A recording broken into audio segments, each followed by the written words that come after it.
Got it. Hi everyone.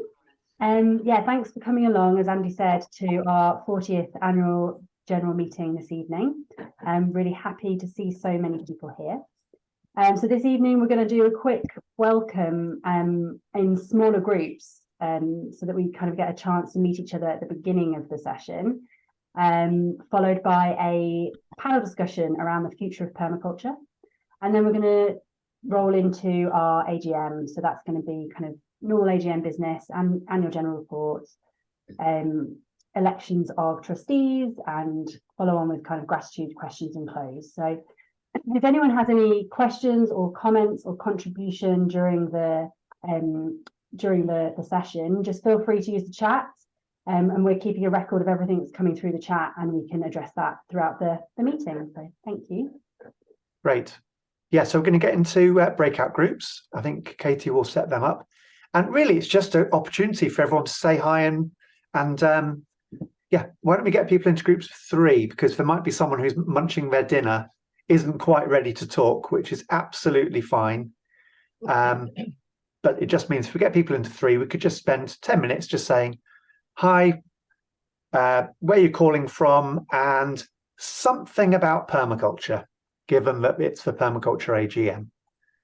So Katie's going to battle with Zoom, get us into groups of 3. Lovely to see everyone. Hi, Tobias. Congratulations on your diploma. Well done. Fantastic. Lots of great things happening this year, so much to celebrate. Right, okay, so we're taking everyone to groups of 3. Where are you? Who are you? Tell us about permaculture or each other.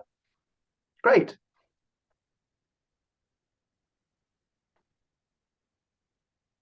And we'll call everyone back in 10 minutes.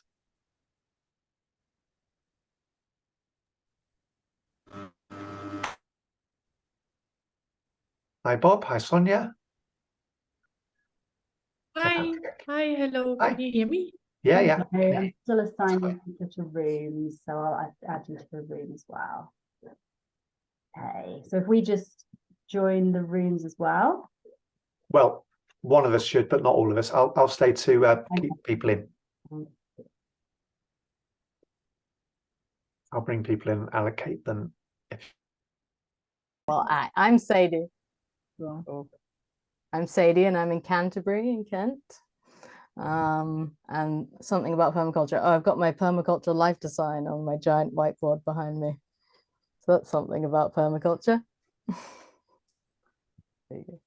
And I'm speaking in the panel discussion. Where is everyone else? I'm Jan. I'm from Brighton. I'm just about to retire as a trustee of Brighton Permaculture Trust. And it was Permaculture Association that put me on that pathway. So there you go. Good for you. I'm the lady in blue here. I'm not quite sure what I've done with my filters, but anyway, at least the sound seems to be, I think the sound is working. Was. She's gone. Famous last word.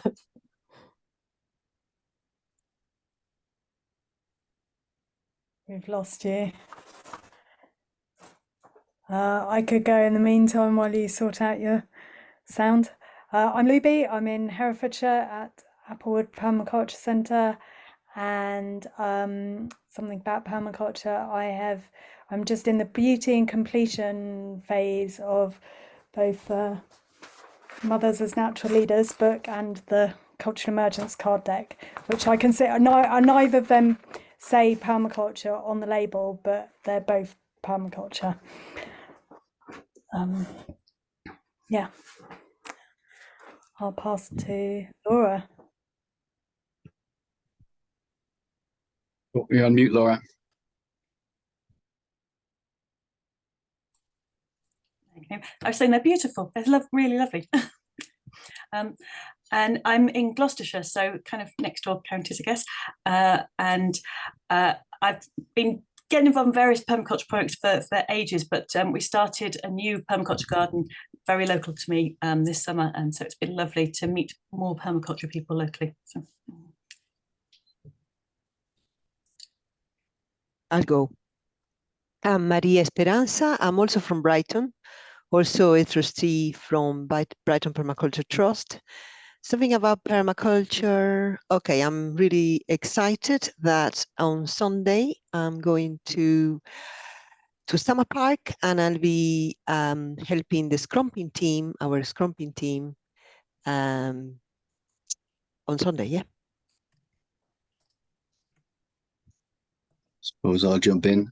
My name's Kieran. I'm up in Sheffield at the moment, permaculture wise. I've been kind of doing it alone, really, which is why I'm getting in touch with this wonderful bunch of people here.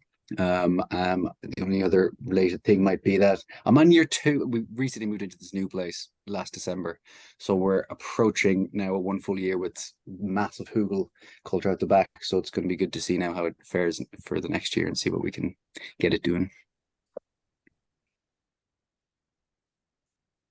Over to you, Katie, because you popped in and you haven't said anything. Hello, hi. I'm Katie. I also live near Brighton, so it's really nice to see Jan and Maria. I did my PDC with Brighton Permaculture Trust, but I'm about half an hour away, so yeah. But yeah, I work at the Permaculture Association, but I have been just into permaculture for many years, and during that time, I guess my journey is like constantly changing in terms of like where I feel like my focus and my interest is going. But that's what's kind of great, because there's so many different angles to explore, and so many different areas to explore within it. So that's really exciting. Yeah, and I'm just really happy to see so many people here. Definitely didn't manage to get the breakout rooms as 3 in, as Andy asked, but there's people joining at the same time, so it's a bit confusing. Got to love breakout rooms. Yeah, so that's me. I guess, yeah, if there's anyone, whilst I've kind of got this time, has anyone got any questions? I mean, if anyone has any questions for me or for, I can pass on to Andy, that would be great. Just fire away. Any particular questions, but I was wondering maybe just advice from everybody else here. There's this like local newsletter thing that goes around quarterly, and I've got my I end up knowing the person who does it since I got in, and I've committed myself now to doing in every quarter doing a wee series on permaculture each time. I was wondering, now I was thinking of going real easy and just do the Holmgren, like 12 things and just like every month, whatever. But do you have any ideas? Have you done anything like this before, or what you might suggest going out to a assumedly ignorant, in terms of not knowing, kind of an ignorant audience? What the best ways to introduce them in a local newsletter? Really good. I would start with the ethics, and do that, and then also I would quickly get in with it's not just about gardening, and like get sort of really like make a big point of that early on to sort of prevent the sort of they just want to know about slugs comments. That's my 2 pennies worth. Yeah, I agree with that. Yeah, try and find local examples of something which isn't gardening, which you can identify as examples of the ethics, so that people get to understand what it is in reality, especially in their neighbourhood. So car sharing, or that sort of thing. Yeah, like practical life ideas. And maybe sort of encouraging people to see what's already in their community or in their life, what they're already doing, because that sense of when you come to permaculture and you're like, it's all common sense, or it's what I do already, and it's like, giving that sense, and then there's more, and connect, and it's community, and yeah. It'd actually be quite nice actually to, if I manage to find enough actual examples, and don't make it about, hey, there's loads going on, list, make each little column that I have to be like, so I went and talked to these people. Here's what they, and actually introduce the examples as opposed to just list the examples. That's a good shout. It's a good shout. Yeah, this is great. Thanks very much. Also, Yeah, I won't hog the time if anyone else wants to take over. If there's anyone or anything that is happening in the area that they can go and actually visit and see. So if there are any like little events going on, that's really good, because then it gives people like an opportunity to just go and have a look themselves. Yeah, Events would be a good one if I can find them. great. Hopefully I will find them, because Sheffield's basically the Bristol of the North, they keep saying, and Bristol is the Sheffield of the South. So there should be something similar. I've never heard that, but that makes sense. Bristol of the North. Yeah, there'll be something around it.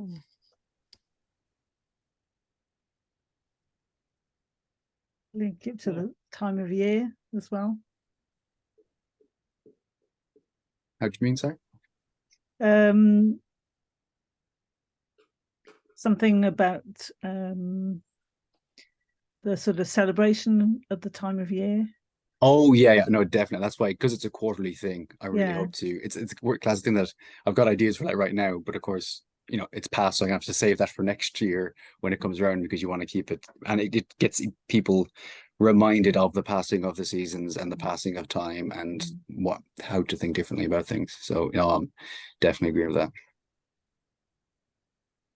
Thanks, everyone. Okay, thank you, See you back to the everyone. headship. Bye.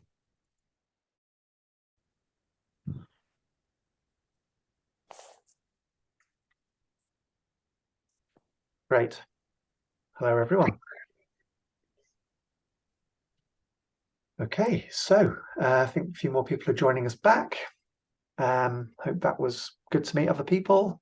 Yeah.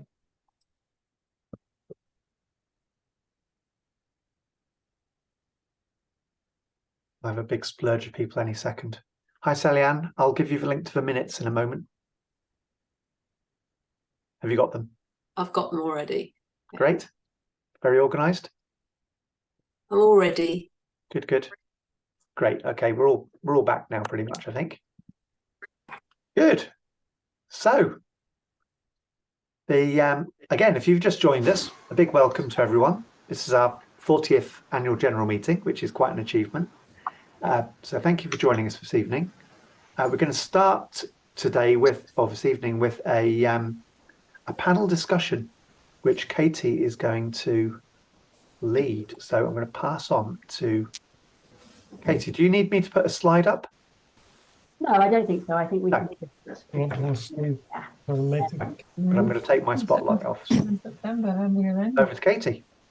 I'm just going to mute everyone. Oh, actually, no, I'm not. I'm just going to ask for everyone to mute themselves, if that's okay. Yeah, I'll go around and do that as well. Great, thank you. Yeah, so thank you so much for coming tonight. It's so great to see so many people here. And so we couldn't possibly think about listing everything that has happened within permaculture over the last 40 years, or the things that have happened within the Permaculture Association. There's been the beginning of the transition movement, popularising forest gardens, shaping the future of farming, cultural emergence, and supported tens of thousands of people to go out and make change happen. So it's been a really transformative time. And ever since the first iterations of permaculture design in the 1970s, when the world was waking up to the damaging impacts of industrial agriculture following the oil crisis of 1973, questions were being asked around what kind of agriculture could continue in the long term after the oil had run out. But permaculture has evolved considerably since then to encompass social justice, movements around food sovereignty, and so much more. And it's widely recognised that permaculture is very much rooted in the traditional agricultural and cultural practices of Indigenous cultures around the world. And so in the last 40 years, a lot has changed. The recent State of Nature report has listed that 41 of all of UK species have declined since the 1970s.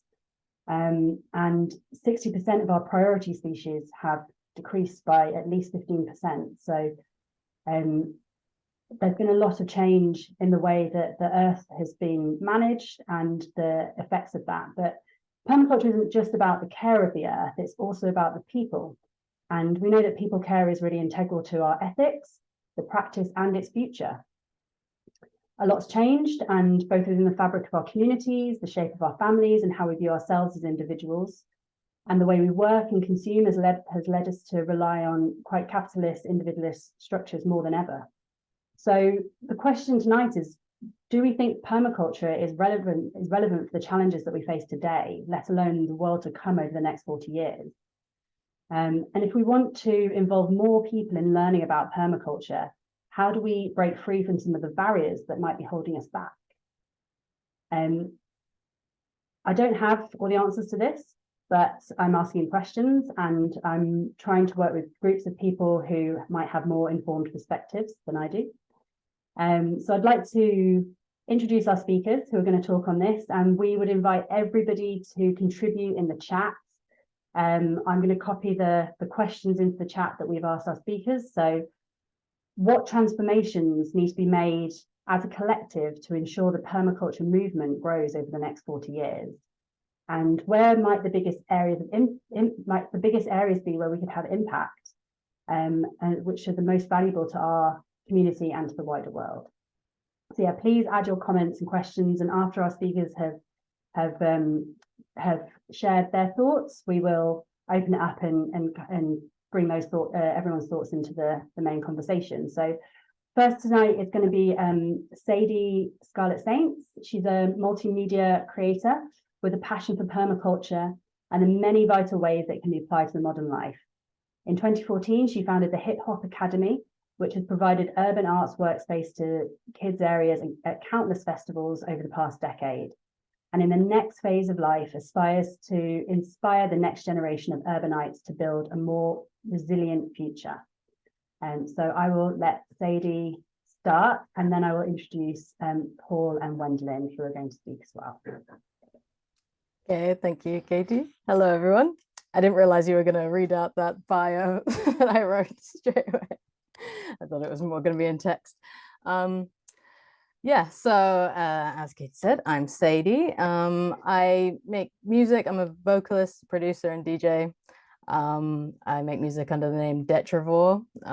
If anyone wants to guess what that means, they can drop it in the chat, wherever the chat is. Yeah, so as well as making music, I studied at uni multimedia broadcast journalism, which was not what I thought I was signing up for, it turned out, but I did learn what I was interested to about that, which is really like the communicative arts, you know, like the way we tell stories as a civilization, and the many ways that we do that, not just through language spoken, but you know, music, art, various forms of culture. So yeah, I guess that's my general area of interest in skills. Permaculture, I was interested to alongside all of that. I actually went to the Southwest Permaculture Convergence in 2017. Ended up running the cafe last minute, stepped in, didn't really know if I could do it. I was like 18, I think 19.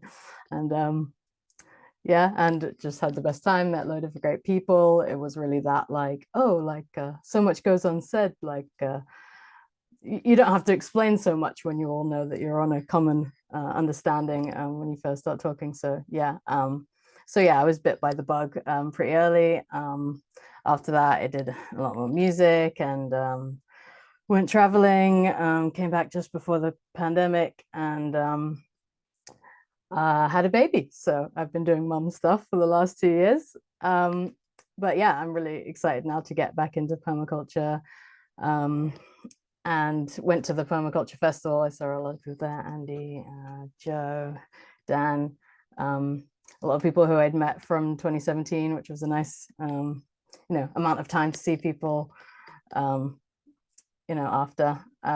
yeah, and I just loved the Permaculture Festival. There were so many things I wanted to see. Everything I did was like nourishing, enriching experience.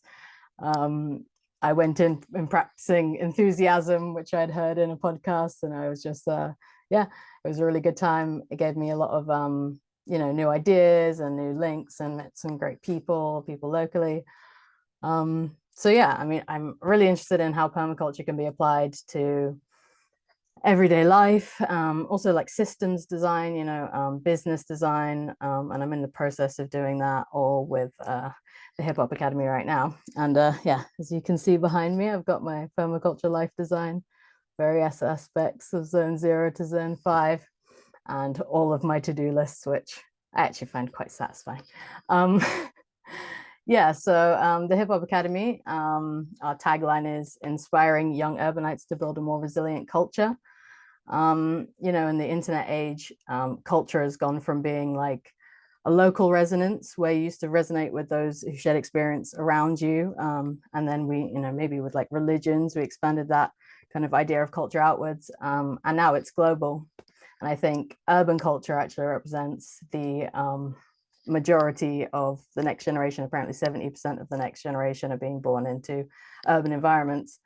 And because urban environments produce so much culture in the way of music, art, film, etc., that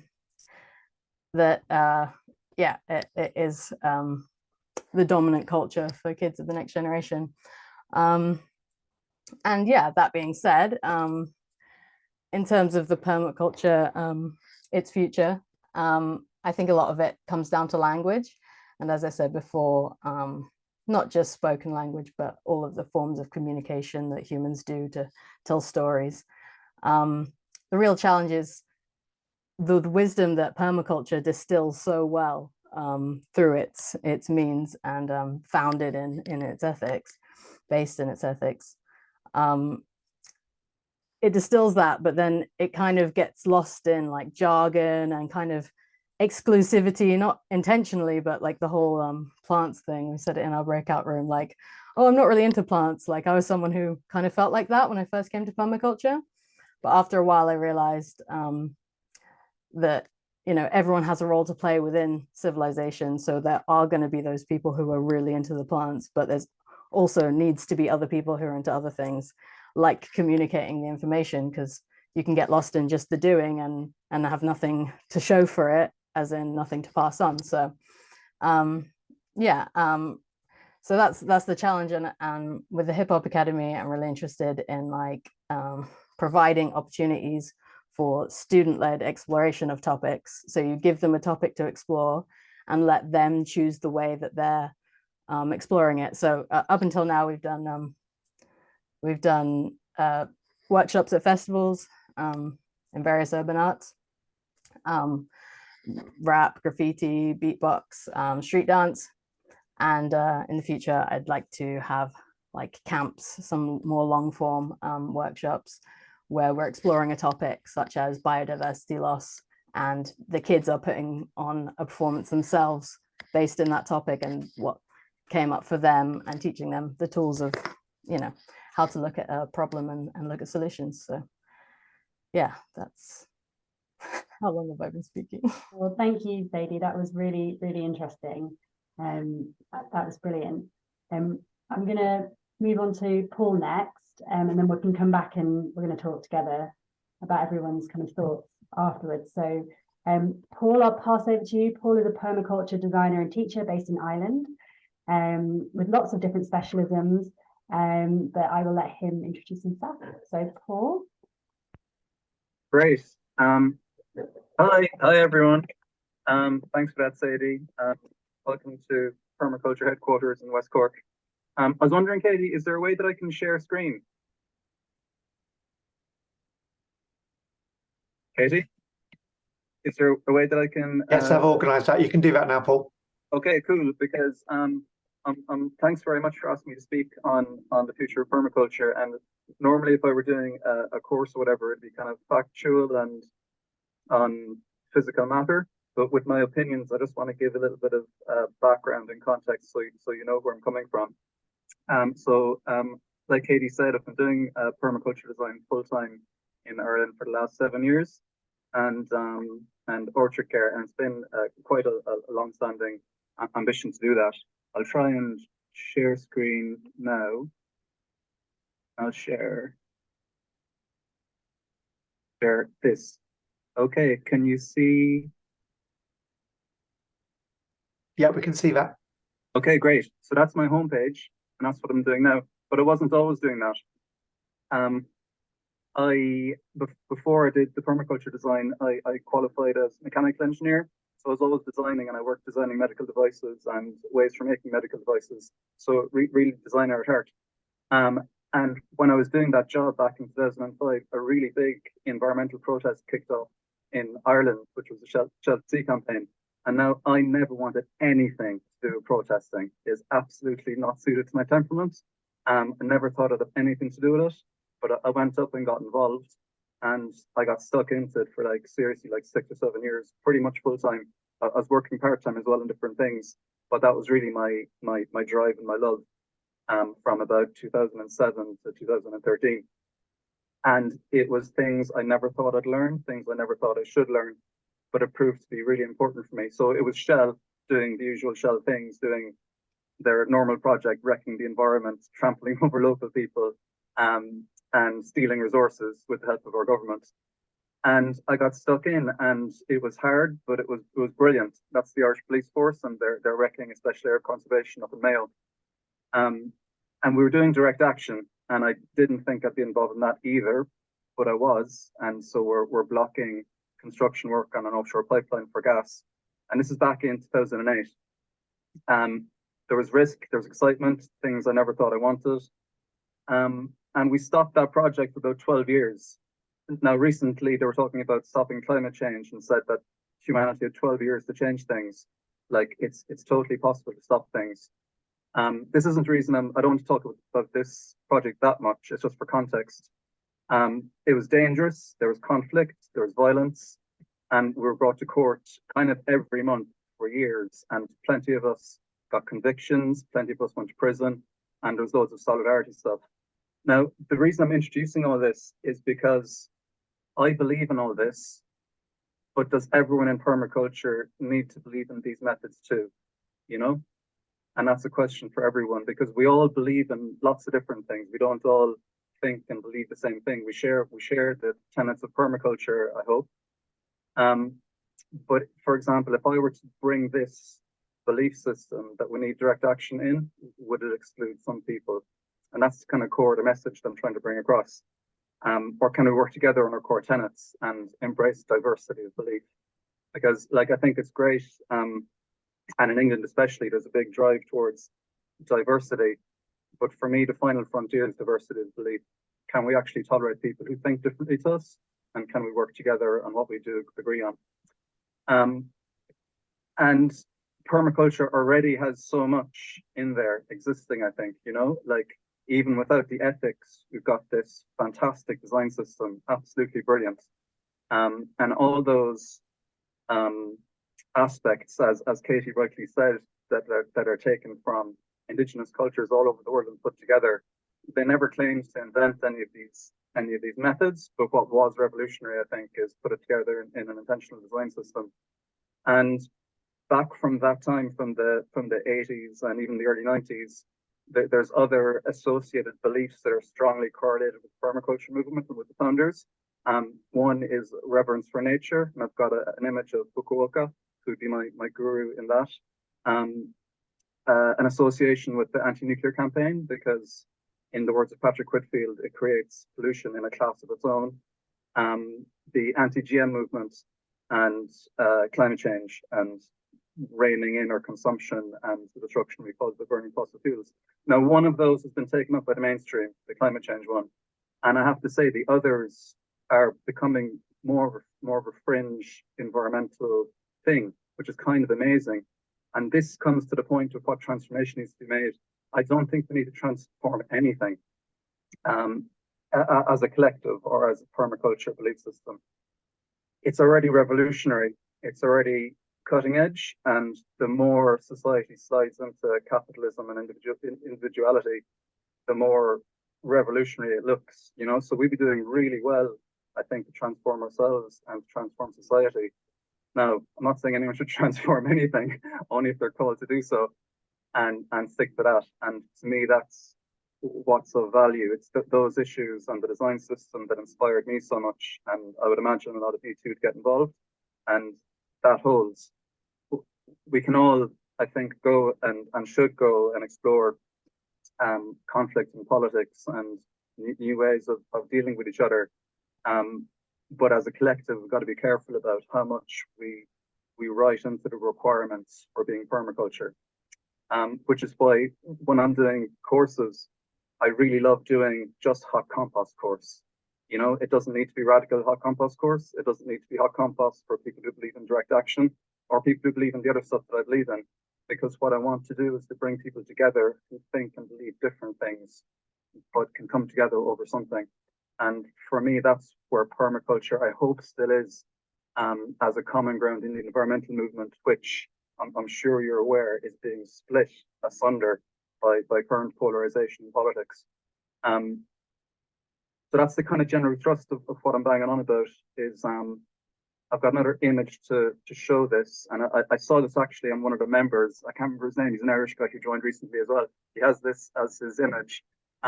What you believe in, what I believe in, and where we work together. And I think I've frozen. Have I frozen? Yeah, sorry, Paul. We can only see the first slide on your slideshow. So. Oh, really? Okay. Can you hear me? Yeah, we can hear you and see you. It's just the slideshow seems to be stuck. Okay. Okay. Well, you can hear what it's on about. I guess that's the important thing. It's working very well though. Okay, so you're still seeing permaculturedesign.ie, the first page. Yeah. What a bummer. Okay. You're sharing PowerPoint as opposed to sharing the presentation, I think. Okay. Okay. Sorry. How about now? No? No change? Yeah, we've done that one. Go to the next. Yeah, can you see the next one? No? It's still showing PowerPoint. It's just you selected slide 4 in PowerPoint is why you're seeing slide 4. That's the first time I've seen slide 4.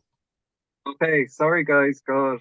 Well, you can see my whole page now, I guess. So if I go to you can see slide 2. Yeah. Okay, cool. I'll just do it this way. So so that is just an image of the camp that I was involved in, the protest, the cops, the danger, images of direct action, things that I believe in, and as introducing it to show I'm from an activist background as well as a designer background, but I don't think in terms of transformation permaculture, even though these are vital things, it's questionable whether you write that into the law. This is what we do, and the same goes for any beliefs. I think it's great that we all go and explore politics, social justice, and so on, but that we have permaculture as a place to come together on environmental issues. Yeah, this is us in court. And these are the images from that I was talking about, that permaculture, I think, was associated with big time in the 80s and 90s, some of which seem more and more fringe now. Anyway, that's pretty much it. The other question was, what's of most value? I think that original inspiration is of most value. I've found the permaculture organizing, the networking stuff really valuable because I think that's great. And in terms of my future, the next 40 years is running and participating in more courses. So if you want to invite me to teach on your course, just get on to me. I don't know how many minutes that was. I don't know if I've gone over, Katie. That's all right. Are we okay? Yeah, we're all right. We're all right. Thank you. Can I just say, Paul, like, I just to interject very quickly because I don't want to, but I was reading, funnily enough, Bill Mollison's obituary in the Guardian newspaper in the UK, and he literally used the words, according to the Guardian, that permaculture could be considered as one of the highest forms of sedition, which is almost a kind of anarchist statement, you know, because it's a means of pushing back against the broader authoritarian narrative. So it's very easy, I suppose, for people to consider permaculture as something that could potentially be seen to be fringe and disruptive. But I think for me, the best way that we can accelerate permaculture is to set positive examples that inspire people. And that's what I think each and every one of us probably already realizes, as opposed to coming across as activists who, I'm not suggesting that permaculturalists are the guys who are stringing themselves to, the gantries on the M25 in protest of oil, but setting positive examples is the most powerful thing I think we can do. Thanks. Thank you. Maybe if you could take the screen off, Paul. Oh, sorry. Resume share, pause share. Yeah, just stop share. It should just say stop sharing. I can do it for you. There you go. Thanks. Yeah. Great. Back to Katie. Thank you. Yeah, I'm going to pass over to Gwendolyn. Just going to find Gwendolyn so I can put her on spotlight. Who's first? So Gwendolyn's been involved in permaculture since 2009, and through her lived experiences of poor mental health, permaculture design, Gwendolyn works with communities and mental health organisations to bring together community gardens, green spaces as vessels where permaculture can be used to support mental well-being and help to build personal and community resilience. Over to you. Thanks, Katie. Hi. Well, first of all, thank you very much for inviting me to talk here. It's a great opportunity. So really just trying to keep it simple. I think in my opinion, what to look at in relation to what transformations need to happen. Obviously, with the introduction that Katie gave, for me, a big thing is mental health. So I found that bringing my own personal experience of the trauma and situations that have happened to me in my life into my teaching and into the people I work with, the people I meet, has been really helpful and really beneficial to those people. And in fact, if it hadn't have been for permaculture, I might be here today. I don't know. For some people that might seem a bit woo-woo, I don't know. But for me, it really has helped support my mental health. So I want to be able to use that in everything that I do, and I believe I do. So really bringing together how permaculture can be used in mental health. So I've been working with a few mental health organisations, mainly Mind. I've basically gone from being a service user at Mind to being a service provider now. So my own organisation, Wild Edges, which is a community interest company, looks at using community garden growing spaces to support people's mental health. My overall vision is we can actually use those spaces as places for therapy to actually take place, and that includes having the therapists be there as well.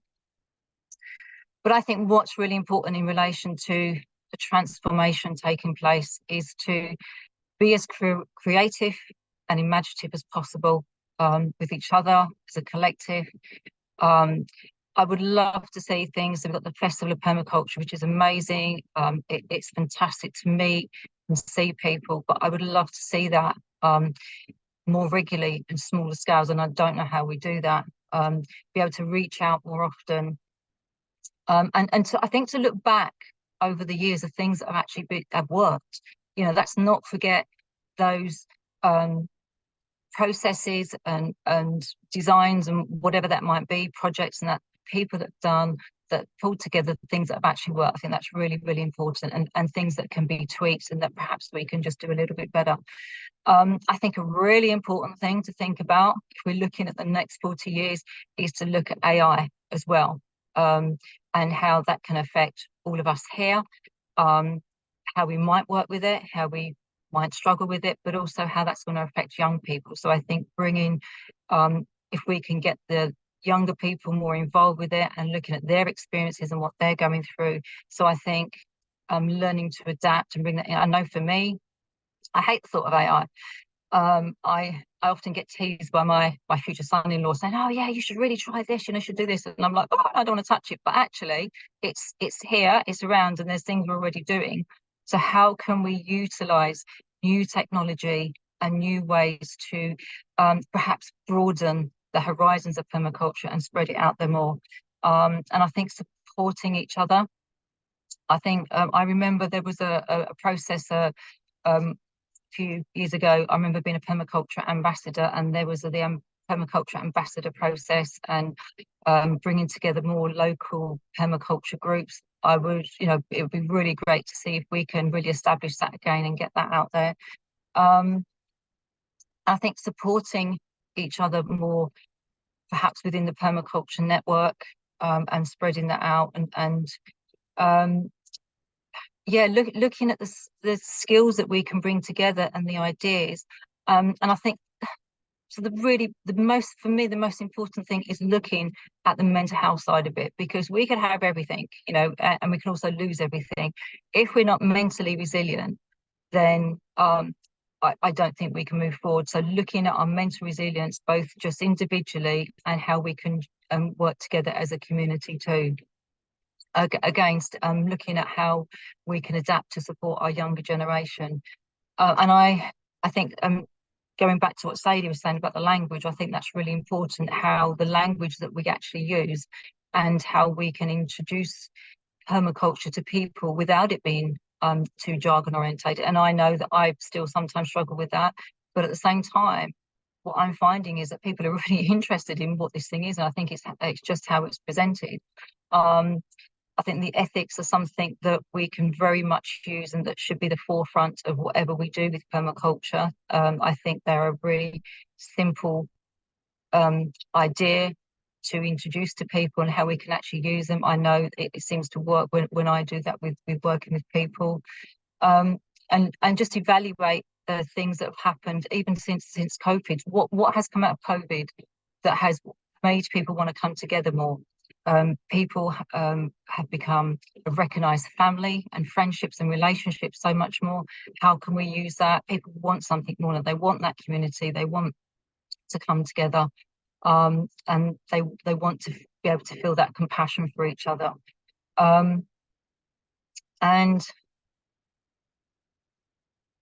yeah, so I could go on really about it all, and I just think we need to emphasize the more natural systems that permaculture really is. And yes, I do think it's important that permaculture can come in so many different shapes and forms. We can use it in so many different ways.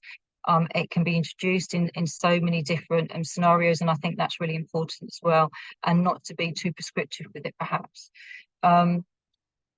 Yeah, Katie, I don't know how long I've gone on for. That's lovely. Thank you, Wendelin. That was really, really clear. And I guess what I would just comes out of all of this for me is that permaculture means something different to everybody, and the context that everybody is kind of practicing and living within.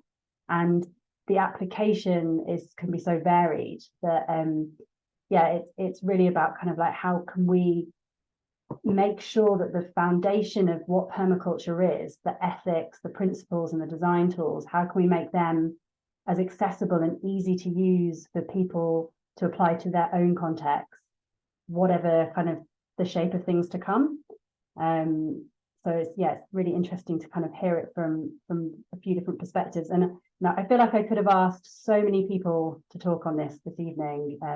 There's so many really kind of wise practitioners out there. So I just wanted to say thank you to Wendelin, Sadie and Paul, and thank you for choosing me.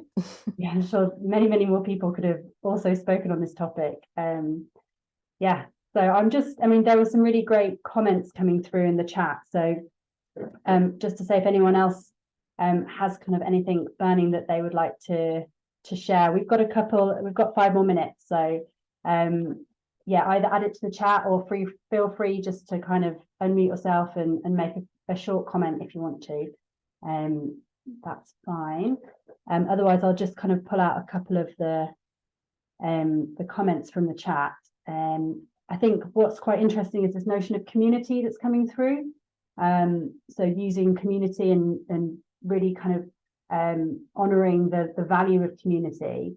But to Sadie's point, that's both kind of a geographical community, but it could also be like a more virtual community as well. So how can permaculture be applied in those contexts will also be something really interesting to explore. There's also a few comments around permaculture at farm scale, and yeah, I mean, I completely agree, like finding ways to provide opportunities for smallholders, farmers to really demonstrate permaculture principles, design and ethics within their work will be fundamental in the coming years. And we know already, you know, in terms of the movement that's kind of again come out permaculture, so regenerative agriculture, that's going to be a really interesting thing to kind of see how that ebbs and flows in the future. There's quite a few university courses now being run around regenerative agriculture. It's becoming much more of a kind of a profession for future young farmers, which is really exciting. Yes, there's just so many things that are really kind of surfacing at the minute, which is very exciting. Right, anything else come through? I don't know if Paul or Sadie or Wendell, if you had any other comments, feel free to jump in as well. Oh, sorry. No, go. You were first. Okay, thanks. Yeah, there was something that I see that Elizabeth actually put in the chat about business, and I think that's really important as well, is looking at local business and supporting small, like social enterprises, those that like grassroots movements that are there within the local communities, bringing, getting permaculture into schools in whatever, you know, shape or form that might be. I think those are the two really key elements that really need to happen if this transformation is really going to work in a big way, is looking at how, you know, where is there each other in cross-referencing skills to do with business, how, you know, how can we achieve that? I'd really like to see that, definitely.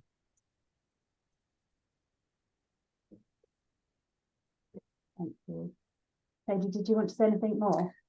Yeah, I just want to say that I really liked what Paul was saying about permaculture being the thing that unites rather than divides. You know, like we're in such a polarized time and everything seems like it's forcing outwards, and we could you know, either be focusing on our differences or the things that unite us. And I really like permaculture being an anchor for us to all kind of anchor to, no matter how far we stretch in opposite directions. So I really like that imagery of the Venn diagram.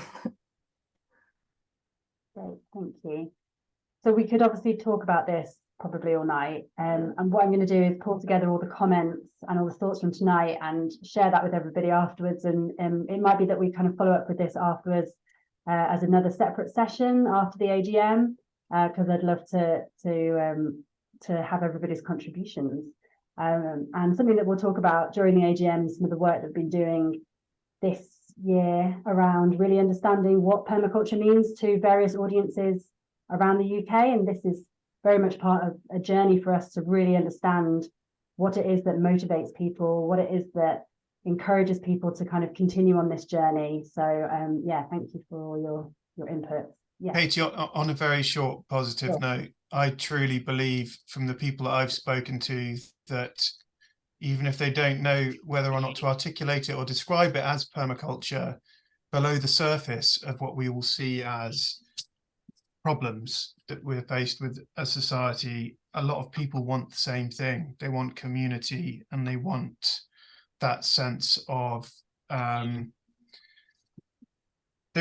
community and that sense of locality and that sense of identity that comes with, you know, with knowing their neighbours and knowing who they live with and knowing the people who live in their town. And I've met a lot of people. I do lots of farmers markets, and it's staggering the number of people that I meet who have the same mindset that I think everyone here probably has, but they've never heard the word permaculture, which is fine.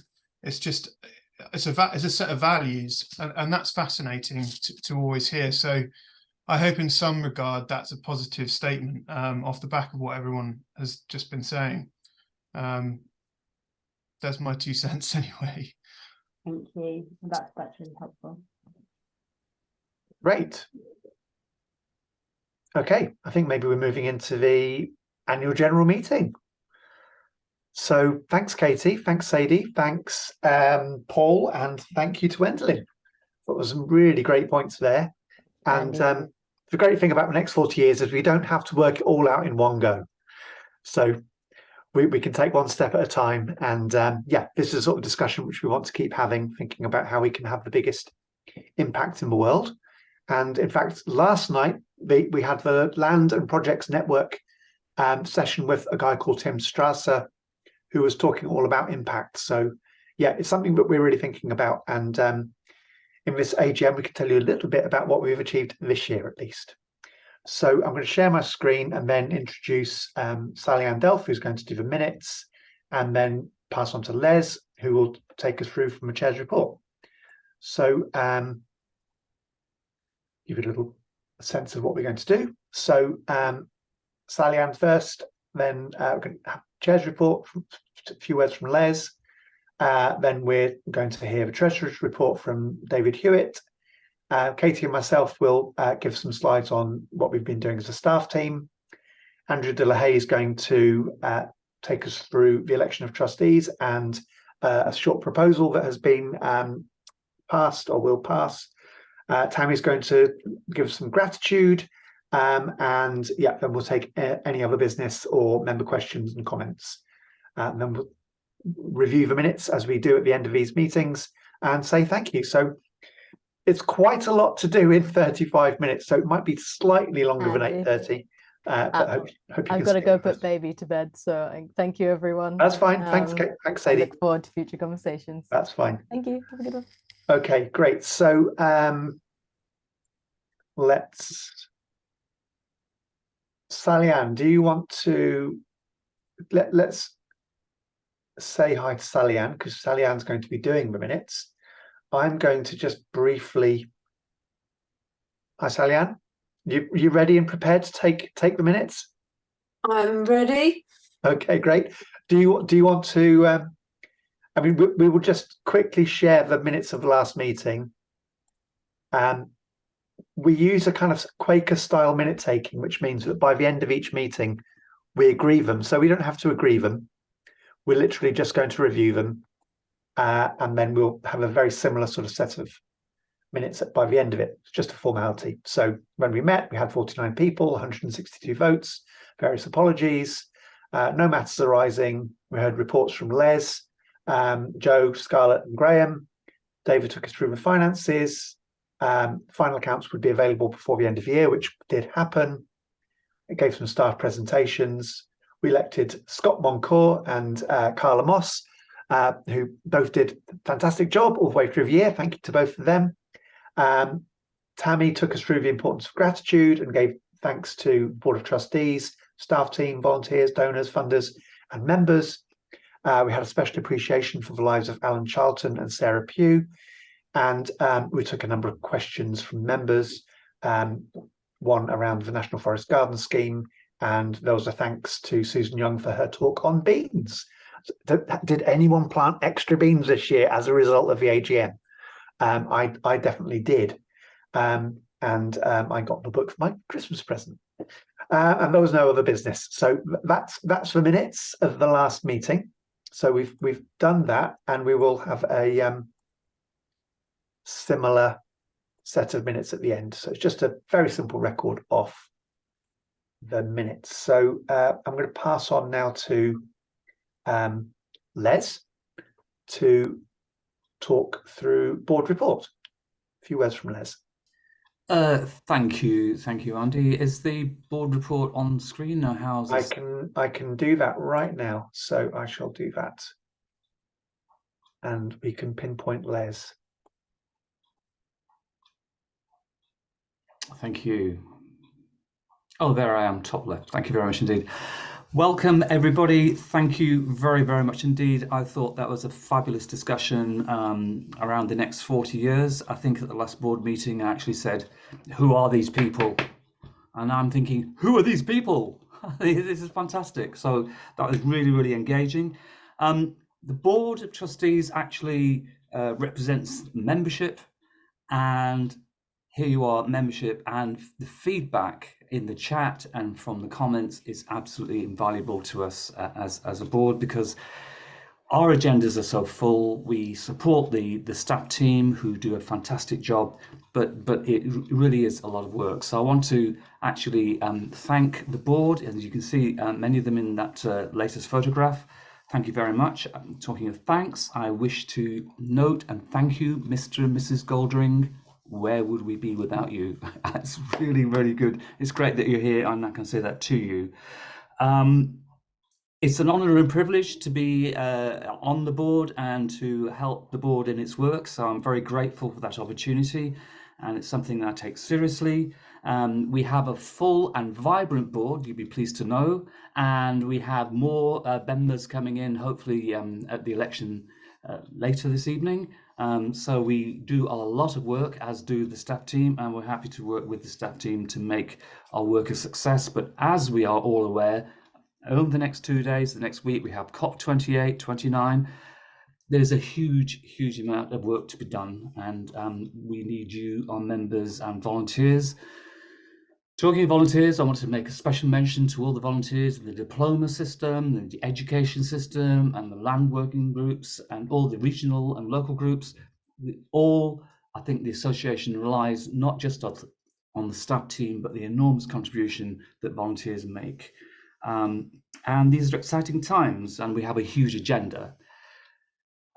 My brief bullet point report is on the screen, and I'd like to thank you all and pass back to Andy to move on to our great treasurer. Thank you. Great, thanks, Les. So David will take us through the accounts that we have. Yeah, David? Right. Hello, everyone. This is a financial slot, something slightly different. Excuse me. No AGM is complete without a little bit of something on the accounts. So moving on, Andy, please, through the pages. It has been a challenging year, but also a year where we have made progress. So we have quarterly reports to trustees. It's well established. They're based on the management accounts so that we can track how things are going. The management accounts are also reviewed by the executives and the staff. So all this is additional assurance for trustees that we have good financial control. And particular credit goes to Sally Ann and Rachel Crosby, and I have a feeling lots of other people on the staff who provide information for the financial reports. And I would comment actually that I think there is very good teamwork at the staff level. So on to the next one. As I said, it was a challenging year. The budget was set at break even. 3/4 of the way through the year, we were expecting a deficit of around 27,000 on charitable trading. The two reasons being a loss on the euro convergence and additional costs for online learning, which was really down to our contractor who pulled out, with giving us very little notice on it. So the annual accounts themselves will be expected shortly, similar timescale to last year. The numbers will be different to the 27,000. I think we'd be very lucky if we actually came in on that figure. There is a company called Third Sector Accountancy who specialise in charitable organisations and doing accounts for them, and they have the task of converting our financial figures to meet accounting standards. These are things like putting depreciation through. Sometimes there are transfers between the our part of the business, and then the part which is more targeted to grant funded projects, and maybe a few final adjustments and corrections. However, the story will be the same. The figures will be a bit different. So another loss. So what is the impact on our overall financial position? Well, we had reserves at the start of the year of 80,000. Knock off the loss that we are forecasting, and it goes down to 53,000. Deduct a transfer for investment. Well, primarily the new website, which was agreed would be funded from reserves. And then we've had a positive transfer from a diploma reserve. This is largely built up over many, many years of deposits that people have made at different times and so on. And once again, credit to the staff, that has been looked at very thoroughly and an analysis done. Some of them go so far back, quite a chunk actually, that we've lost touch with them, and efforts to trace them have proved fruitless. So that was some of the 40k. I think there was a sort of system error in the way some of the money, not current, going back again. Anyway, it's all been cleaned up. We still got 50,000 in there. Well, because we did have 90 odd, and with confirmation that we're not doing anything that is wrong from a legal point of view, 40,000 has been added to reserves. So we are forecasting that we will end with 65,000 at the end of the year, which is pretty healthy. Challenging year, reserves down only whatever it was, because I can't see it now. Current year, yes, the current year is going well. The first quarter's on track. So a good job done with slender resources. You probably don't want to ask questions now. If you did, if you're absolutely determined to do it, I will do my best to answer them. But one thing I will say, any questions on finance that are in the chat, provided we can keep the chat, and any that may occur to you and you would like to find a way of emailing me, I will answer every one. I promise that all the questions I get on finance, I will respond to every single one. And it's worth saying that we'll be, thanks, David. And David does a great job and gives us real confidence. And we're really so close, so frustratingly close to actually not, the finances are nearly done, the accounts are nearly done. So in a small number of weeks, we'll be sending the full report with all the details out to all the members. And that would probably be the best time to ask any questions if there's anything in there that it doesn't make sense. So yeah. Feel free to email now, but we'll send out the full accounts and the final picture very shortly. So thank you. And I'm going to move on to the staff report. So I've got a couple of things to say. Let's just share the screen again. So, yeah, we've put JEDI first. JEDI is our absolute favorite acronym. It's Justice, Equity, Diversity, Accessibility, and Inclusion. And for us, our number one goal is to make permaculture accessible. And that's partly about communicating it widely. And Katie is our communications officer and has done a great job at reaching even more people this year. But it's also about making sure that people that face barriers face less barriers when it comes to joining in with permaculture. So we've been having some stakeholder meetings with people of colour. We had a recent one on chronic illness. We've got others coming up. And it's just to really help us to understand the different ways that people face barriers and what we can do to address that. So I think we've made some really good progress this year on that. We've had some great partnerships.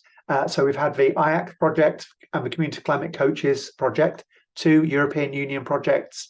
We led on one of them, quite big partnerships, some very good work. IACT has given us a sense of how we can support places to become real catalysts for change in their community.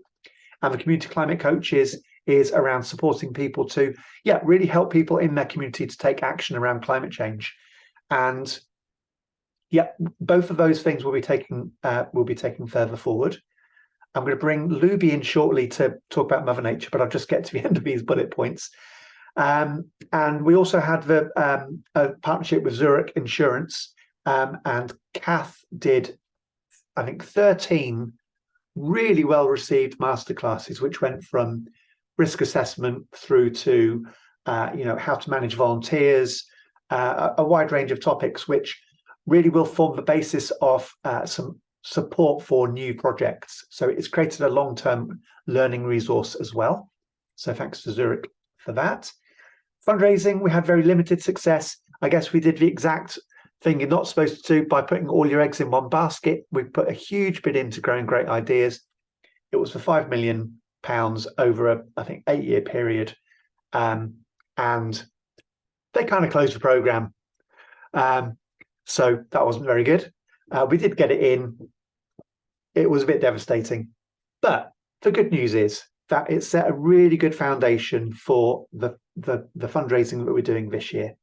And I think we're going to make really great progress. We've already had some grants come through. So it was by no means wasted. And we're going to apply again to the lottery because their strategy is very much along the lines of what we want to achieve. We had a great festival of permaculture and a really good European Day of Sustainable Communities. So if anyone joined us in either Oxford or in Lambourne End, they'll know that we had a great time and lots of fantastic workshops and networking. We did European Convergence, which as an event was absolutely fantastic. We had such a brilliant program. We just didn't get enough people. So if anybody wants to buy all the recordings, they're still available. We can still reduce that loss. But it really is a fantastic resource of what's going on around Europe. And actually, the Permaculture Austria are going to still take that forward. So that's quite exciting. Huge project for us this year was moving the website to the next version of what's called Drupal, which is our content management system. And, it's such a big job. We had something like 9 different websites. We had the knowledge base, we had Wales, we had Scotland, we had, I can't even remember them all. We had to bring them all into one place. We had a huge technical challenge. We've heard on, good account that other organizations with similar websites or even smaller websites have spent 3 or 4 times as much money as we have. So real testament to the skill and tenacity of Nicola, Nigel, Katie, and a huge thanks to Encircle for the work that they did. So we're on a much better footing now, and I think we can make a lot more progress much more quickly. We've also updated our branding and then with a new logo. We've tried to make sure that everything is really accessible, so it meets very high standards in terms of readability. We have that all checked, and we did all the usual work as well. So we did all our membership work, all our diploma work, and online learning. So it was a really, very, very busy year. I think quite a challenging year. I think we're all very much looking forward to 2 weeks off at Christmas. So now this is a great time for Luby to jump in. Tell us about Mother Nature, Luby. Hello. Do you want to stop screen sharing? I can absolutely do that. Great. Hi. Hello, everyone. So I wanted to tell you about the Mother Nature project, and we've just today is actually the last day of the project, and the PA is one of the partners, 5 European partners, and me and Emma Gorbett are working on behalf of the PA. And over that time, the project's been focusing on how a new regenerative leadership style, particularly for mothers, but for everyone really, using permaculture, cultural emergence, the work that reconnects, and nature connection. And We have just released the book Mothers as Natural Leaders as a free download. Your numbers count today if you download it, so I'll put a link in the chat. Please, everyone go and download it. And we've already had, across the 4 different languages, over 1,000 downloads since we released it 10 days ago. So it's pretty amazing. And we've done a podcast and a card deck as well, and a Leading Mother Nature course. So yeah, grateful to Erasmus Plus for supporting and the PA for being the partner. So I'll put the link in the chat. Thanks. Thank you so much, Luby. And I think, you know, it's the Permaculture Association works really well because we have a good way of cooperating and supporting people, and we trust people, and people go off and they do amazing work. So thanks, Luby, for taking that forward. That's been fantastic. So I've got a slide, and then I'm going to pass over to Katie. Let me just get the last slide for me. So yeah, just a bit of learning. I think it's always good to reflect. This is just a small little snapshot. One thing to say is I have got we have got a brilliant team. We really have, both staff. There's some core kind of volunteers that manage some of the working groups, the trustees. We do work really well together, and I think I'd say we learn well together. We don't just work well together. And at the Festival of Permaculture this year in Lambourne End, I think it was such a smooth operation, which in contrast to Oxford, which behind the scenes was quite stressful. And we worked out why it was stressful, what wasn't working, and we did something about it, and we made it work really, really well. And I think that to me was a very important kind of observation, that we learn well together, we improve things, and we make things better. And that gives me great confidence that we do learn together. One of the things I've really realized this year is that online working is very hard. Over the last few years, we've effectively become a completely online team. And I think we need to pay some attention to that and think about how we really nurture each other as a staff team, but also as volunteers, you know, because working at home or online is hard to sustain. Another big learning is we think to reach more people, we probably need to change our style of communication. We're all very nice, and we should remain to be nice, but I think there's an opportunity to maybe be a little bit, not controversial for the sake of it, but actually just show how we really do interact with some of the big topics of the day. And I think we're going to be more focused around how we can get our voices heard, really by talking about what other people are talking about. So yeah, expect a new communication style. We're going to be testing some stuff out. Another realization is that we're actually very good at partnership working. We get really great feedback as partners.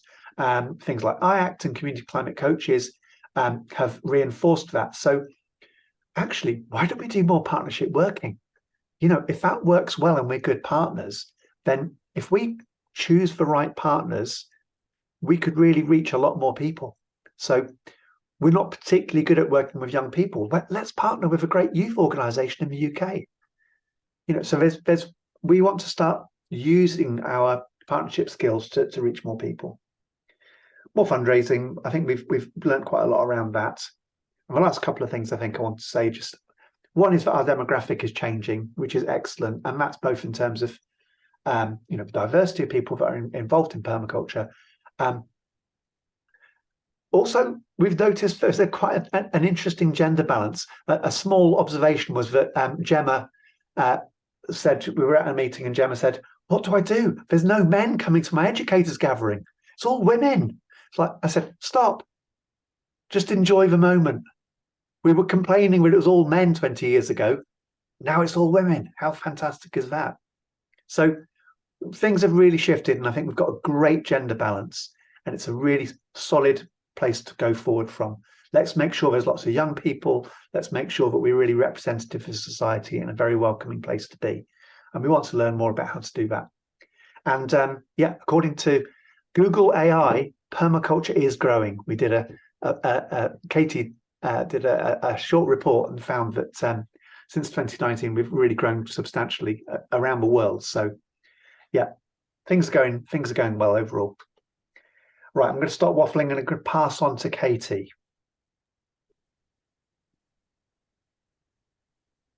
you. So yeah, looking ahead to next year, something that we've been exploring recently has been really thinking about our strategy, but also our vision, what we stand for, and how we articulate that through our mission and our aims and our objectives. And as Andy mentioned, we're kind of looking to be just much clearer and more aligned with the kind of the current issues that we really believe in and we really need to get behind. So that's going to be reflected in our updated vision. And then we recently had the opportunity to be involved in some consultancy work with an external agency called Tenio, and they were able to kind of look at the organization as a whole and provide some thoughts and recommendations on where our priorities should be focused. So we're going to be kind of unpacking that a bit. And one of the things that we're going to be doing a lot of next year are membership health checks. So I'm going to be contacting everybody for some conversations and insights into what they're looking for from their membership and how we can kind of grow and adjust over that time. And that's then also built into the JEDI recommendations. And the recent overcoming barrier sessions were really useful and enlightening and just really wonderful spaces with really great people. So we're going to really be kind of building on that and just doing a lot more of it. So watch this space. We've also launched our permaculture campfire events. They've started, and I'll be doing some promotion around those. We've got, I think, 6 booked in for the first half of next year, and then we're going to be kind of programming the rest of the year. And we really want people to come along to those. The idea is that they're kind of movement building events. And if you've got an idea for something you want to talk about, just get in touch, because we're really interested to make sure that everybody has a voice and that everyone has an opportunity to talk about what permaculture means to them and their vision for that as well. We've also got a crowdfunder coming up in April. So we will be looking to kind of do some fundraising at that point. And we're doing a lot of work around online learning, looking at the courses that we've got and how we can build upon that to offer courses which people are really looking for and things that they need. We've also got our permaculture community hub. So we've got a new engagement officer starting next week, which we're really looking forward to. And they're going to be helping us grow the community hub and working with me to really kind of facilitate that engagement with our wider audience. We're going to be focusing on funding bids. There's a number of those that are kind of in the pipeline at the moment. And then we've got the Land and Projects Network Skillshare event. So last year we did the big give at this time last year, and we raised money through that. And we are now in a position where we can start actually organising those Skillshare events. So the first half of next year, there's going to be at least 5 events in person around the UK at different land demonstration sites. And you'll hear more about those in the kind of coming weeks. Kath is just finalising the details of where they're going to be at the moment. Community Climate Coaches is a project that we've been working on, so keep an eye out for that. And next year we are going to have a year off the Festival of Permaculture, but there will be an education diploma gathering going ahead. But what we are looking at is, alongside the Skillshare events, smaller events that we can get involved with. So where there are regional permaculture events happening, we're going to make sure that we're there and present for all of those smaller events.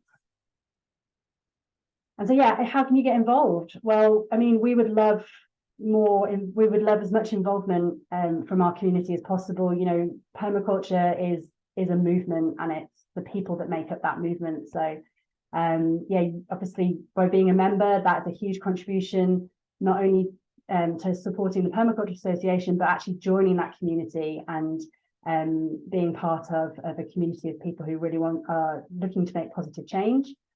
And we've got working groups, so education working group, diploma, Wales, Scotland, and Project and Land. So if you're interested in working groups, just get in touch. If you would like to help organise the educators gathering, also Gemma would love some support with that, so please do get in touch. We're going to be doing more around publicity and network building, and we're going to be looking to kind of develop resources for people to use in that space as well. Oh yes, so if you are a permaculture teacher, an educator, if you're able to register your PDC students as members, we would welcome that. We've got a process and that we're just improving at the moment, so it'll become more of an automated process that we will share with all our educators. And then, yeah, if you're interested in doing any kind of volunteer work, either at the Leeds office or something that you can support with online, we're looking for volunteers to support with our helping us with our website content. So even though we've got the website up, there's still a lot of finessing that needs to be done. That is just quite time consuming. So if anybody's interested in that, please let me know. And just give us feedback. We've got at the bottom of our website, we've got a feedback page. We know that there is a lot more we can be doing, and we don't necessarily always know what those things are. So we're really open to suggestions and ideas, and any type of feedback that you have, we definitely welcome that. So just get in touch if you'd like to contribute. Great, thanks, Katie. So we're going to go now to the resolution and the election of officers. So it's like some of the formal voting, which has all happened. And I'm going to invite Andrew Delahaye to come and manage this part. Okay, thank you, Andy. Yes, so in the past we had... Pardon? That's right, we're just going to spotlight you so people know what you look like. Oh, okay.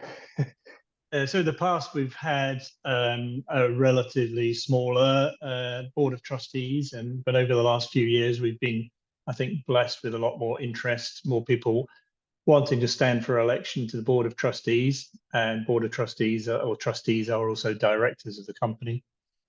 So for example, this year we've had 14 expressions of interest, and there's currently 9 trustees on the board, and that, from a practical point of view and a financial point of view of getting trustees together, for instance, on face-to-face meetings, would be quite a burden. And so we've decided as a board of trustees we would like to propose an ordinary resolution to set an upper limit to the number of trustees, where currently there isn't an upper limit. So we put that ordinary resolution to the membership for this AGM, and formally we have to ask the membership to alter a clause in the memorandum and articles of association to say, instead of at least 3 directors, but no maximum, we'd like it to read that at least 3 members, directors, but no greater than 14. So you were all asked to vote on that, and we got the results in there. You can see them on the table, top right-hand corner. That 121 said yes to that resolution, and 4 said no, 2 abstentions. So now so that's passed as a resolution, and that means that the memorandum and articles of association, which are resident on the Charity Commission website, will be updated and re-uploaded to that website. It does mean that if we get more people wanting to be elected next year than the 14 upper limit, then that could lead to some people not being elected. So there's a little bit of competition, I suppose, there, which is a consequence of wanting to limit it. Okay, I think that's all on that slide. And quite a healthy thing, really, to have so many people wanting to be members and for there to be some. We are blessed. Yeah. Thanks, Andrew. Over to the... Right, so the next thing is the election of officers, and that means the trustees, and all the voting has been cast using a proxy vote system, and in order to be able to enact that at the annual general meeting, we have needed a minimum number of people who wanted to vote. And according to the quorum that we have for the association, then that should be either 12 members or 5% of the total membership, which works out at 90 votes. We've got 127 votes cast, so we are quorate. So over to the results. The top three names, Tammy, myself and Jihan, are currently trustees sitting on the board. And Anne-Marie, Dominic, Hugo, Pippa and Sonia have been nominated out of the 14 that expressed an interest. And I can happily say that everybody got elected by a large margin. So well done to all of those. And I'm looking forward to working with the new members and the existing members when we get back into business after this AGM. Great. Thank you. Thanks, Andrew. So just a quick note to say the annual report will be out soon with full accounts, project news, charitable trading, partnerships, working groups, plans for the year ahead, some reflections on the last 40 years. Yeah, we try and make it quite comprehensive. It's a really good way of getting information to funders. It's a really good way of getting information to members. It gives you a really, detailed view of what we've been doing, really. So there's an opportunity when that comes out to have a read and to get back to us with any questions at all, whether it's about finances or any of the projects that we're doing. And if it's not completely obvious by now, we really welcome member input. So whether that's as a volunteer, your ideas, getting involved at the local level and telling us all about it, adding to the map, there's lots of ways to get involved. And the annual report will kind of indicate a lot of that for you. So I'm going to invite Tammy now, who's going to lead us through some gratitude, which has become a regular and important feature of our AGM. Thank you. It's not only an important part of our AGM, it's actually an important part of our trustee meetings as well. It is. So everybody, well done. You've hung out for an hour and a half. You've heard a lot of information. There's been a lot of sound, and I'm just going to slow it right down. I've got 3 minutes for this, so I'm going to try and do it in 2. Okay, just slow it right down. I would like us all just to take a moment to reflect on the last 40 years of permaculture.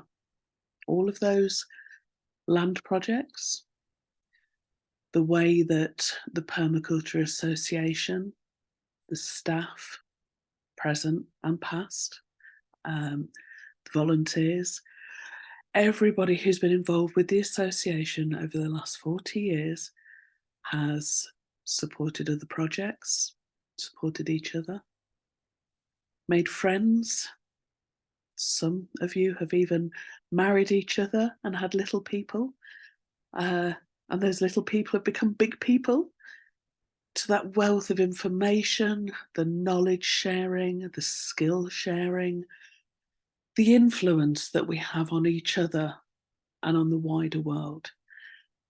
How we strengthen our resilience together through the acknowledgement of our neurodiversity, of our mental health, of our physical challenges, how that's echoed out overseas, and how the association over the last 40 years has managed to create a family, I was going to say of like-minded people, and I think we are like-minded in all our fantastic diversity, because that's what humanity is, and that's what community is. So just for 30 seconds, I just want you to reflect on what permaculture means to you and how it's affected your own lives.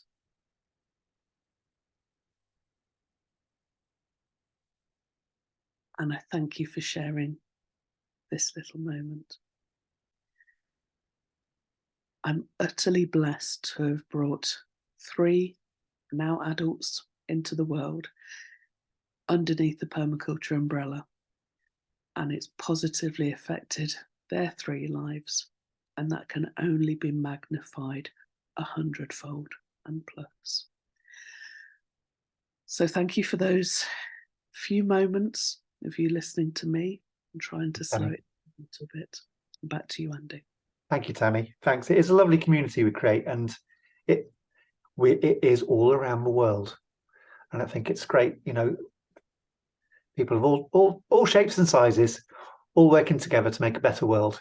So yeah, gratitude to everyone that's doing their thing and contributing. And yeah, we wanted also to give some special appreciation for Tim, for Jenny, for Graham, for Salima, and for Chris. Yeah, we were very sort of deeply saddened and shocked that we lost Tim Harland this year, who was the co-founder of Permaculture magazine.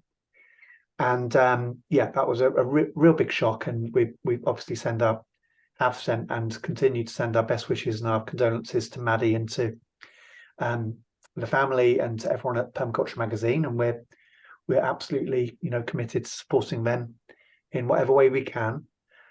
Jenny was a great loss as well. Fantastic garden designer and forest farmer, and you know, a former trustee of the Permaculture Association, and you know, a great spirit, really, very positive person. It was very sad to lose Jenny. Graham, obviously a big, larger than life character, you know, who made a really big difference, wrote books, inspired people, was a great teacher. And also to Salima and Chris, who were, you know, maybe not so well known, but really regular members and would come to the events and just be really supportive and warm and friendly and just helpful. And it was, you know, I think it's important to remember all the different people that have been involved. So yeah, just a very special appreciation for some of the people we've lost. And that's what happens in a community, isn't it? We've got new people joining and older people leaving. And I guess at 40 years, we've got the whole life cycle now. So that's where we're at. So yeah, we'll miss them. Okay, so we have now got an opportunity for some member questions and comments. I'll get rid of this slide. If there's anything that anybody wants to ask or put in the chat, please do. We don't have any other business which anyone's brought, so it'd be fine to just take a few questions now, if there are any, and then we can I ask a question, Andy? Review the minutes and finish. Yeah, for sure. Please do. Very quick, easy question. Sorry, I know I've asked a few questions this evening, just out of enthusiasm, but I'll be at Oxford Real Farming Conference in January, which is where I saw Andy there last year, and hopefully I'll see some of you there. Don't know if anyone else is going, but it would be lovely to meet people face to face, because it was a really inspirational, just a brilliant way to start the year. It was absolutely fantastic last year. So yeah, hopefully I can meet some of you guys there. So if you recognize me, come and say hello. Okay, thanks, Hugo. And maybe we can say that we're going to be, we've got a proposal being prepared, which will give us more capacity to engage at places like Oxford Real Farming Conference. So yeah, that's an area that we feel has been maybe not given as much attention, is the farming side, and I think that's important for us to which I suppose we can talk about more, and it does transcend conventional farming, yes, obviously, but and I've been working with a farmer who's just inherited a 200-acre farm from his father. For the last 50-60 years, it's been glyphosate completely sprayed, and it's a fascinating process trying to figure out how we can, you know, we've looked at his soil under a microscope, and there is so little life in there, it's unbelievable. But just as a kind of as something to consider as part of the broader permaculture ideology, something that I think will be discussed a lot at this conference. But yeah, it's something I would definitely recommend. So hopefully we'll see you there. Great, thank you. And any other questions anybody wants to bring?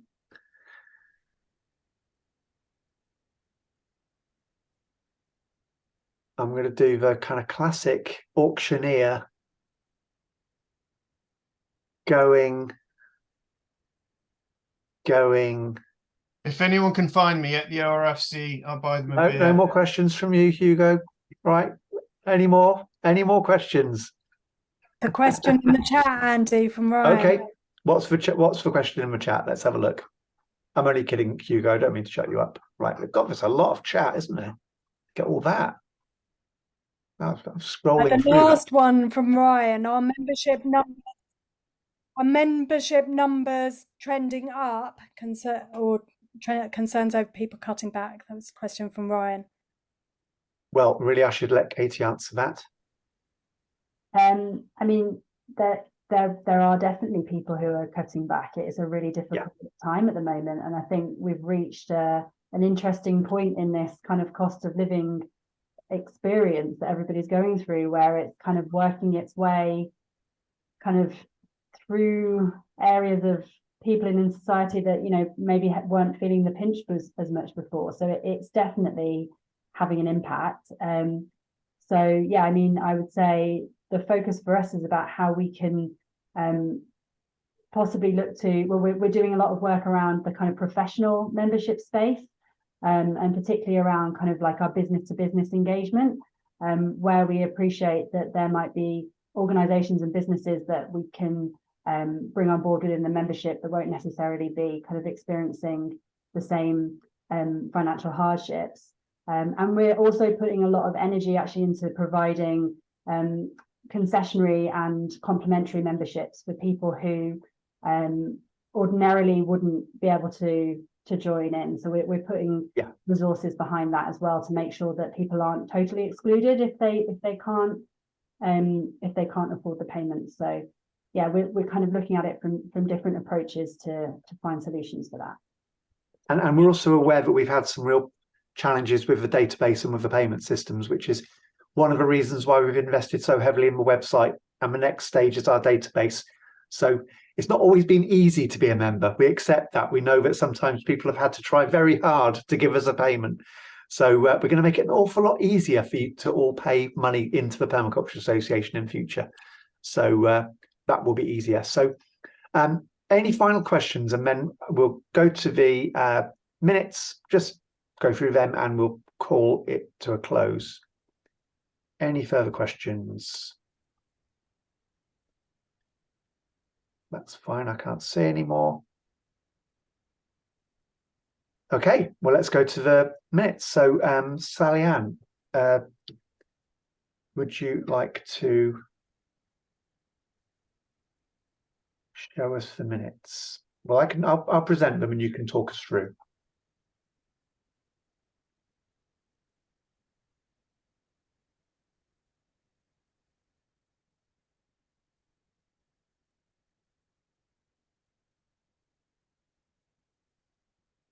Okay. So we had, I put 53 attending, but I'm going to change that to 54 because I think I recorded it just after Sadie'd left. So thank you. Apologies from Anne-Marie Mayer and Sarah Spencer. No matters arising from the previous minutes. And then we had reports from Les Moore as chair. Do you want me to read it all through, Andy, or shall I Not necessarily. Just, I mean, everyone can see it, so just talk it through generally. And then finance report from David Hewitt, our treasurer. And then Andy and Katie did a double header talking about 2023 and the year ahead for 2024. And then we moved on to the main business of the AGM. And Andrew Delahaye talked us through the resolution that was put to the membership to limit the maximum number of trustees to 14, which was passed 121 votes yes, 4 no, and 2 abstentions. And then we had Andrew talking us through the election of re-election of existing trustees and election of new trustees, and their names are on the screen so you can see them. Well done to all of them. Yes, and congratulations and welcome. And then Tammy gave us a lovely couple of minutes of gratitude. And then we had special appreciation for those recently departed. And then we had some questions and answers. And there's no further business, so that should bring us to the end of the AGM. Right. If we're happy to pass the minutes. Yeah, and then we've just got the notes around the notes from the chat from earlier. Good. Okay. Thank you, everyone. Is there anything that anybody feels is missing from the record of the meeting? It's just that this is a formal. The annual general meeting should just be recorded properly. So, I think that's okay. So, great. Got a comment from Jan. Brighton Permaculture Trust would like to invite interest in potential trustees. Jan, Brighton must have been going for quite some time now as well. 2000, 2001. Yeah, that's pretty good as well, isn't it? Yeah.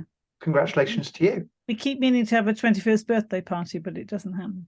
Okay. Because of COVID and stuff. Okay. I hope I'm on your list. All right. Well, lovely. Thank you all for coming. It's a great community of people all doing great work. Thanks for your support. Yeah, keep giving us your feedback. Well done, Luby, on your downloads and the book. It's fantastic. It's great to be prioritising mums. Need all the support we can give them. Yeah, let's keep looking after each other, looking after our lovely world, and see you all soon. Okay. Thank you. Thanks very much, everyone. Bye. Bye. Bye. Take Bye, care. everyone. Bye-bye. Thank you. Bye. Thank you so much. Bye. Thank you. Bye-bye.